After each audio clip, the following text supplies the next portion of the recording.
Welcome to our presentation on dyscalculia. I'm Mia Echavarria, and today I'm joined with Lily Harding and Patrick Cratchitaville.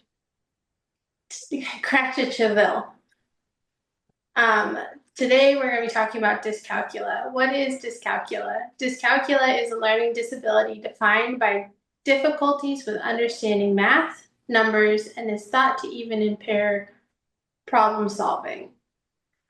Dyscalculia is congenital, meaning it's present at birth, and can cause lifelong struggles with numbers, calculations, finances, and time management. Several laws relate to dyscalculia. One of them is IDEA. Dyscalculia falls under IDEA's specific learning disability definition. This protects the right of students with dyscalculia to free, appropriate public education and make sure they have access to needed services. Another law that relates to dyscalculia is Section 504 of the Rehabilitation Act of 1973. This protects students with dyscalculia from discrimination in federally funded programs. Section 504 considers dyscalculia and other learning disabilities as hidden disabilities and protects the right of parents to request evaluation for suspected learning disability and helpful supports from schools. The Americans with Disabilities Act protects individuals with dyscalculia from discrimination in businesses open to the public, state and local government services, employment opportunities, public transportation, and telecommunications. Some physical, social, and emotional needs related to students with dyscalculia. So like we stated, dyscalculia is a learning disability that affects a student's ability to understand numbers and math concepts. While it does not cause any physical disabilities, students might experience physical signs of stress, such as headaches, fatigue, or even anxiety during math activities. Socially, they may avoid participating in class or group work because they fear of making mistakes. And emotionally, repeated struggles with math can lower self-confidence, increase frustration, and contribute to math anxiety. A supportive and encouraging classroom helps students feel safe and capable of learning. 3 ways to address the needs of students with dyscalculia. So 1, as teachers, we should use hands-on learning. Students with dyscalculia often learn best when they can see and touch mathematical concepts. Using manipulatives such as counters, base 10 blocks, number lines, and visual models help make abstract ideas more concrete and easier to understand. Connecting math to real-life situations can also strengthen learning. Number 2, provide an IEP, an individualized education plan. So accommodations will fall under an IEP, which allows students to demonstrate what they know without unnecessary barriers. Giving extra time on assignments and assessments, breaking problems into smaller steps, providing guided notes, and allowing the use of calculators or even multiplication charts when appropriate can reduce frustration while also supporting learning. And third is help build students' math confidence. Many students with dyscalculia develop anxiety because of repeated struggles with math. Teachers can foster confidence by praising effort and progress rather than just correct answers, setting achievable goals and providing frequent encouragement.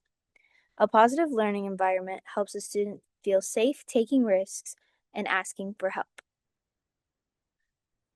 3 ways to promote inclusion for students with dyscalculia. So 1, we want to create a supportive classroom environment. So an inclusive classroom celebrates growth and recognizes that everyone learns differently. Teachers should normalize making mistakes as a part of the learning process, encourage students to ask questions without fear of judgment, and emphasize perseverance over perfection. This helps students with dyscalculia feel respected, included, and motivated to participate. 2, we want to encourage student collaboration. Pairing students with supportive peers during math activities promotes communication, problem solving, and confidence. Structured partner work and small group instruction allows students to learn from one another while building social connections in an inclusive classroom. And third, we want to provide differentiated instruction. Students with dyscalculia benefit when teachers present math concepts in multiple ways, including visual, verbal, and hands-on instruction. Offering methods for solving problems in flexible ways to demonstrate understanding ensures all students can meaningfully participate in learning. All right, some community resources for students with dyscalculia. There are many nonprofit organizations such as dyscalculia.org, and they offer diagnostic interviews, therapy techniques, and free online training for students with dyscalculia, including those Cuisenaire rods that you see at the bottom that Lily mentioned earlier. It's also sites like Understood provide guides and strategies to help parents communicate with educators and choose the right educational path for their child. There's also many local resources. I currently live in the Las Vegas area, so by me, there's UNLV has a Center for Individual, Couple, and Family Counseling, and they test for evaluations for struggling students. And their clinics help identify specific learning weaknesses. They build workarounds, and they offer many different options based on incomes for families.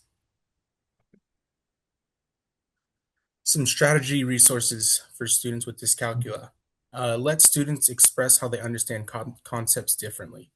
Allow them to explain their mastery in math by doing it orally, building a physical model, or even drawing an infographic rather than taking a traditional written exam.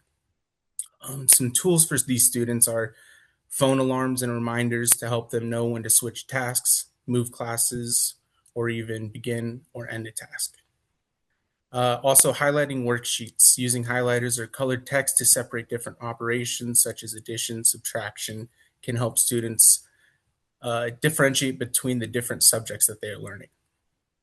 Also, visual organizers such as graph paper and also covering surrounding problems on a worksheet helps students stay organized and helps them stay focused on the current task that they're doing rather than seeing the whole worksheet.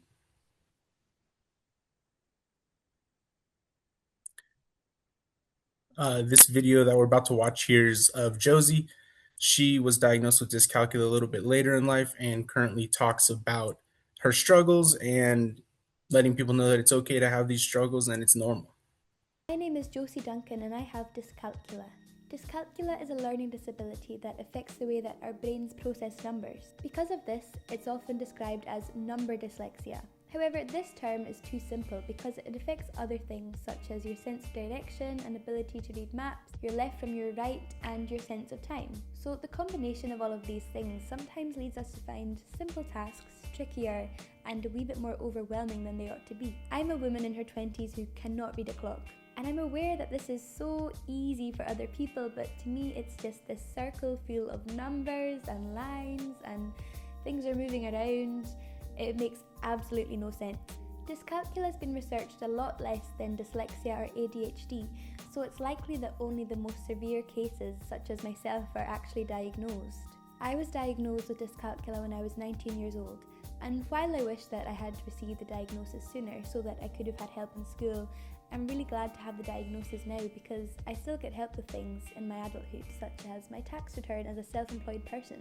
We live in a world that is completely full of numbers. From ordering a wee coffee, to a bus timetable, to entering your PIN, we come face to face with numbers so many times throughout our day-to-day lives. When I'm writing down a number, it's as though there's a pal beside me shouting out random numbers trying to put me off, but it's just my brain trying to reach the correct number. If you're wondering if you might have dyscalculia, see if any of this sounds familiar to you.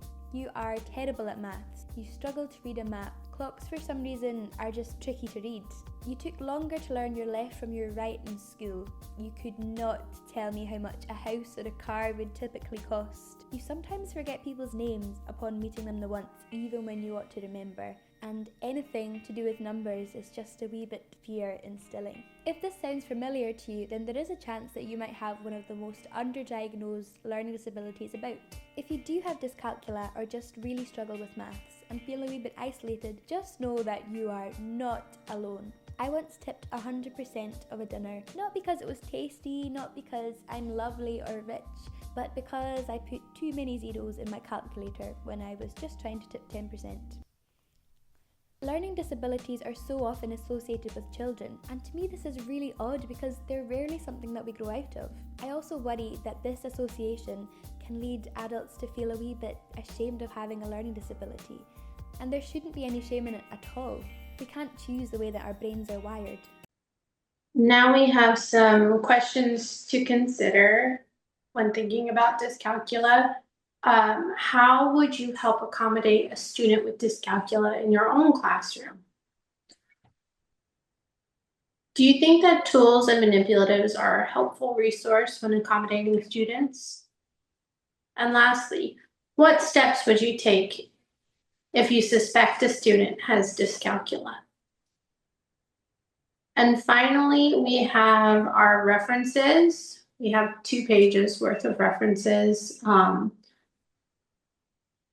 including the ADA, the US Department of Education, as well as some other resources from like the NHS out of the country, and Learning Disabilities Association of America. Thank you.